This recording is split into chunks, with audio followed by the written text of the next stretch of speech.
Hello, bienvenue dans cette nouvelle vidéo. Je vais vous montrer comment enregistrer plusieurs données d'un seul coup dans votre base de données. Imaginez, vous avez une application pour la tester, il va falloir plusieurs informations enregistrées dans la base de données. Et pour cela, vous allez devoir enregistrer manuellement en venant dans l'espace admin par exemple. Vous allez cliquer sur le bouton ajout. Ensuite, vous aurez le formulaire. Vous allez mettre le nom, par exemple, je sais pas, abonnez-vous, une description, un prix, une quantité. Ensuite, vous enregistrez. Remarquez, le produit a été enregistré exactement ici. Mais imaginez, vous avez beaucoup de données enregistrées. Ça va être lassant d'enregistrer manuellement chaque produit un à un. Remarquez, dans cette application, on a beaucoup de données enregistrées. Et je ne l'ai pas fait manuellement. J'ai tapé une commande qui m'a permis d'enregistrer tout cela d'un seul coup. Les gars, c'est passionnant. Je vais vous montrer comment est-ce que le faire dans quelques minutes. Et si vous voulez personnaliser cet espace d'admin, j'ai fait une vidéo tout à côté. Vous pouvez aller la voir. Vous allez apprendre comment afficher les éléments comme ça dans l'espace admin, comment filtrer les éléments par prix et par autre. La vidéo est sur la chaîne. Alors, si vous êtes prêts, on va partir. Si vous êtes nouveau, n'hésitez pas à vous abonner, à liker, à commander si cette vidéo vous plaît et à partager tout autour de vous. Il y a aussi un lien en description pour rejoindre notre canal privé Telegram. Là où nous partageons beaucoup de ressources de temps en temps. N'hésite pas à le rejoindre, c'est totalement gratuit. Sur ce, let's go.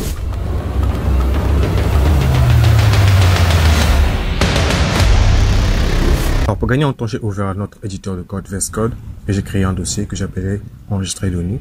J'ai ouvert son terminal pour pouvoir taper les commandes. Si tu sais pas comment est-ce que tu peux utiliser le terminal de VS Code, j'ai fait une vidéo pour ça. Tu peux aller la regarder tout à côté là. Et maintenant, nous allons créer le projet afin de pouvoir travailler.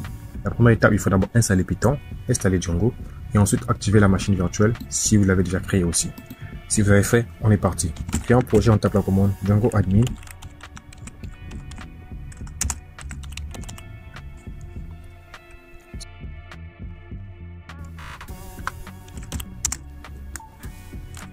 Je vais juste mettre DB.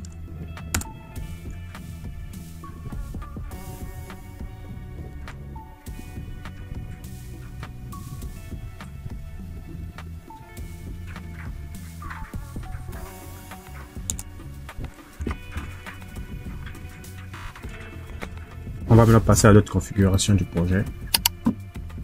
Je viens et je vais d'abord ajouter mon projet dans le setting.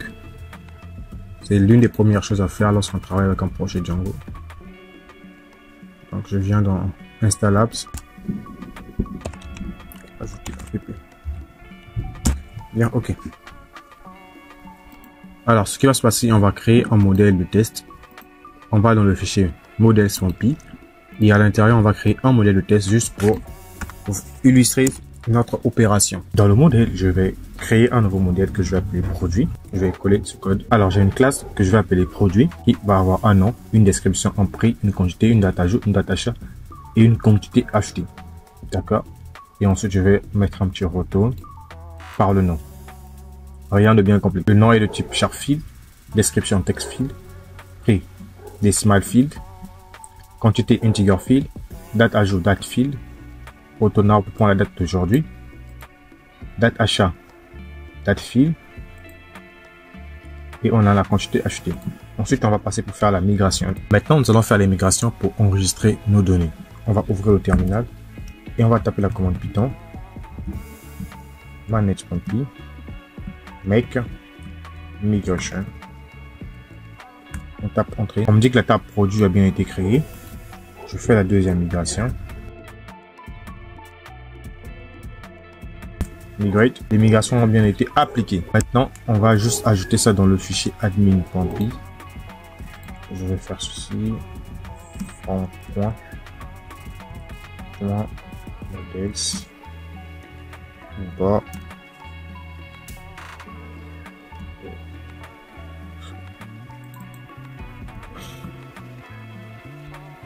Import produit.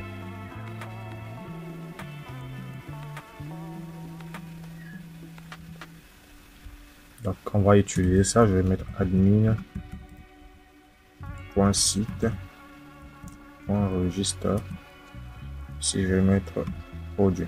Alors si tu veux personnaliser l'espace d'admin, comme on a vu dans l'intro, il y a un lien en description qui te permettra de voir la vidéo qui nous a permis de réaliser cela. On va pas profiter de passer cette vidéo. Alors, Une fois qu'on a créé notre modèle, on a ajouté dans le fichier admin. Maintenant, il faudrait enregistrer les données. Normalement, il faut qu'on aille dans l'espace admin, on enregistre manuellement chaque donnée. Mais là, on va pas faire cela. Ok, je vais commencer par venir dans mon projet, ici, dans App, et je vais créer un nouveau dossier que je vais appeler Management. Ok. À l'intérieur du dossier Management, je vais créer un autre sous-dossier que je vais appeler Commande. Après avoir créé le dossier Management, créer le dossier Commande, on va créer un fichier. Je vais appeler, ça dépend, je vais dire données.py. Donc, j'ai le dossier Management. À l'intérieur, j'ai le sous-dossier Commande. Et à l'intérieur, j'ai le fichier données.py. Et qu'est-ce que je vais faire avec le fichier données.py? Rassurez-vous, je vais coller ceci. Je vais vous expliquer ça. Ne vous en faites pas. Qu'est-ce qui va se passer ici? Alors, en premier lieu, j'ai cette importation-là. Je vais importer from django.core.base. On va importer base commande. Ensuite, on va importer dans notre application. Puis dans notre modèle, on va importer notre modèle produit qu'on vient de créer ici, ce modèle-là. OK. Ensuite, je vais importer datetime, time delta, qui va me permettre de préciser la date et l'heure pour mes commandes. Ensuite, je vais créer une classe que je vais appeler commande et qui va recevoir en paramètre base commande. On va mettre en paramètre base commande qui a été importé ici. Ensuite, on va mettre un help juste pour mettre un message. Insère des produits dans la base de données. Juste un message de rien du tout. Ensuite, on va passer par une fonction qu'on va appeler def. Une fonction def only. On met en parenthèse self, le args, le keywords ici. Et à l'intérieur de la fonction, qu'est-ce qu'on va mettre? On va dire, on va juste mettre un petit commentaire. Je mets un petit commentaire. Générer les données avec les dates d'achat illustratives. Alors, on va dire date d'aujourd'hui. Donc, ça, c'est dans le cas où vous avez, par exemple, des produits. Dans le cas où vous avez une table avec les dates. Oui, si vous avez des dates. Vous devez avoir les dates fictives parce que lorsque vous allez enregistrer, lorsqu'on a créé le modèle, on a mis date à jour, auto now pour aujourd'hui. Donc il faut préciser ça aussi dans la commande. Date à jour, datetime.now.date. Ensuite, je vais faire quoi? Je vais prendre object égale, je vais ouvrir l'object qui sera comme une liste et je vais mettre mon modèle qui est produit. Donc le principe est quoi? Je mets produit, donc je mets produit qui est notre table. J'ouvre la parenthèse. Notre premier champ qu'on a mis, c'est nom. On met le nom du produit. Alors après ce nom, je vais mettre par exemple Boubou.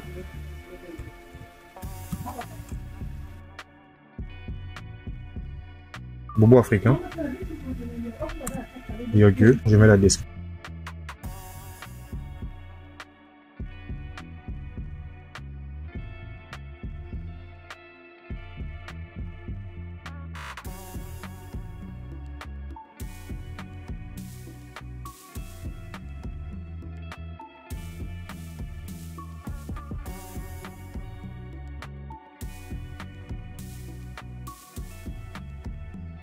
Je mets le prix. Je mets par exemple 2000 €. Ensuite, je mets la quantité.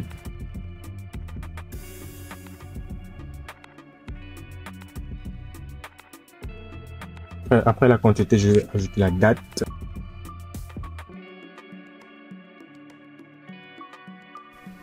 Le prix, la quantité, la date achat égale.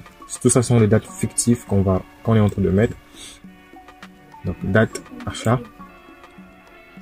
Je vais par exemple mettre la variable qu'on a créée tout en haut là. Date aujourd'hui.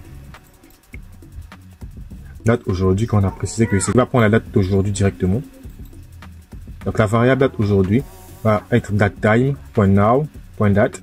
C'est pour prendre automatiquement la date qui est aujourd'hui. Lorsqu'on va enregistrer, ça va prendre la date d'aujourd'hui. Et admirer l'opération qui va se faire. Lorsqu'on va mettre cette variable date aujourd'hui, on va mettre un tiret moins time data. On va mettre time delta. J'ouvre la parenthèse. À l'intérieur de time delta, je vais mettre day égale, je vais mettre par exemple 5. Ok. Qu'est-ce que ça signifie donc? Là, par rapport à la date d'aujourd'hui, on va enlever 5 jours. Si aujourd'hui on est le 10, on va enlever 5 dans les 10 et on va tomber 5. Donc si on est par exemple le 10 novembre, Exemple, si on est le 10 novembre aujourd'hui, lors de l'enregistrement, ça va me retrancher 5 jours dans le 10. Et donc, la date d'enregistrement sera maintenant le 5. Vous avez compris? L'opération sera simple. Donc, la date d'aujourd'hui, qui est le... Donc, par exemple, si on enregistre les trucs le 5, si on enregistre les trucs aujourd'hui le 10 moins 5 jours, on aura donc 5. Il va nous rester donc 5. Donc, la date qui va être dans la base de données sera le 5 au lieu du 10. Vous comprenez? Donc, on va enlever 5 jours dans 10. Et si c'était le 9, on enlève 5, il va nous rester 4. Donc, on sera le 4 lors de l'enregistrement. Ok? C'est pour... Ça va nous permettre de donner un jour en arrière. Donc, d'avoir des jours en arrière. Si on met 1, on aura le 9. Ainsi de suite. Donc, c'est ce qui va nous permettre ici, pour la date achat, comme c'est des dates fictives. Après avoir ajouté la date d'achat, je vais ajouter maintenant une quantité. Une quantité achetée. Je vais mettre une quantité achetée 100. Voilà, c'est ce qui a été fait. Donc, tout ce qui est en bas là, c'est la même chose. Donc, on précise une quantité, on précise une date achat. Ici, c'est parce que je veux pas qu'on puisse avoir juste des produits tous à la même date. Parce que si j'enregistre des données maintenant là, tous va avoir la même date d'enregistrement qui est la date d'aujourd'hui. Or, ça ne sera pas professionnel dans un projet concret. Alors, on va préciser les dates fictives en utilisant time delta et on met le nombre de jours où on veut que ça puisse revenir en arrière. Et tout ce qui est en bas là, c'est la même chose. Il y en a pas mal. Vous pouvez en ajouter autant que vous voulez. Vous pouvez ajouter autant que vous voulez. Vous allez agrandir votre base de données tout simplement. Voilà. On a pas mal de données enregistrées ici. Et le principe est simple, la classe. Et après, lorsqu'on a fini de faire la classe, on va fermer la liste. Et je vais mettre ceci, cette variable-là. Donc, ma table produit.object.build create. J'ouvre la parenthèse object, la variable que j'ai mis tout en haut là-bas, ce qui est la liste. Donc, insération en une seule requête grâce à une commande SQL. Ici, c'est un message pour écrire dans le terminal que les produits ont été insérés. Donc, self.start.write, entre parenthèses, self.style.success pour afficher ceci. Le principe est très simple. On crée la classe, on met le def, on crée la variable date aujourd'hui qu'on va mettre ici, datetime.now.date, la date aujourd'hui. Et si vous n'avez pas une table date, en tout cas, vous pouvez enlever ça, c'est pas important. C'est juste dans le cas où ça s'appelle les dates. Et object, pour avoir ceci. Je pense que j'ai oublié la virgule à la fin. Ici. Voilà. Une fois que c'est bon, on précise tous les éléments. Par exemple, là, on a un retour de 6 jours. Là, on a un retour de 12 jours. Là, on a un retour de 20 jours. De 20 jours. Ça ne dépend que de vous. Là, on a un retour de 18 jours. Une fois que c'est fait, ouvre le terminal à nouveau. Et je vais faire appel à la commande Python manage. Et maintenant, je vais faire quoi? Je vais mettre données. Je tape entrée. Et qu'est-ce que vous remarquez? On dit produit inséré avec succès. Donc, j'ai juste fait faire l'appel. J'ai créé une commande à moi que j'ai appelée données. Donc, le fichier données qu'on a là, je l'appelle Python manage.py et j'applique données. Et on me dit le produit inséré avec succès. C'est le message qu'on a bien mis ici. C'est le message qu'on a mis ici, produit inséré avec succès. Et là, on va vérifier ça dans la base de données, dans l'espace admin. Pour ça, on va démarrer le serveur et on va aller pour voir.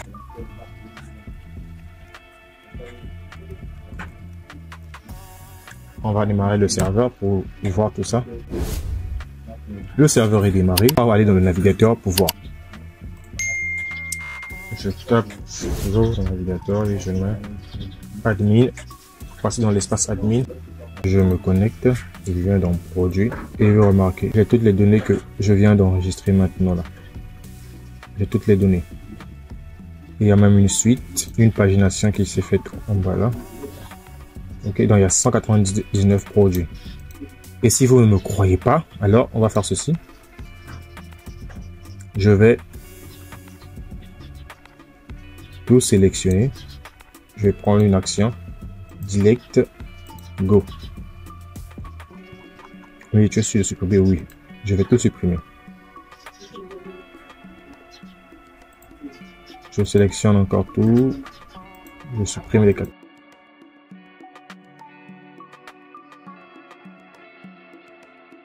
Ok, j'ai plus les données dans ma base de données. Il n'y a plus rien. Vous remarquez. Il y a 0. Je vais retourner.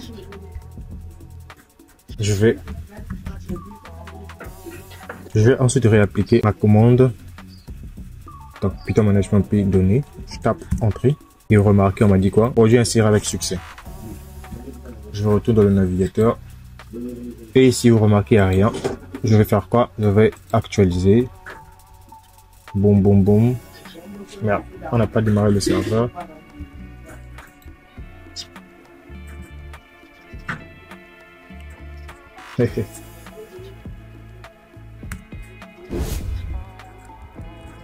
Je redémarre le serveur. Et j'actualise. Remarquez, les éléments ont été ajoutés avec succès. Je vais passer à la deuxième page. Voilà, les éléments sont là. Maintenant, vous savez comment enregistrer plusieurs données dans votre base de données. Vous pouvez l'utiliser dans n'importe quel projet, à vous de voir. Et si vous n'avez pas compris, n'hésitez pas à nous le faire savoir en commentaire. Si vous avez apprécié, n'hésitez pas à nous le faire savoir en commentaire aussi. Likez la vidéo pour nous encourager. Abonnez-vous si vous êtes nouveau. Rejoignez notre canal Telegram privé pour avoir le code source de ce projet-là. C'est totalement gratuit. Sur ce, je vous retrouve dans une prochaine vidéo. Portez-vous bien. C'était Pierre J. Vêtements. Hey, hey.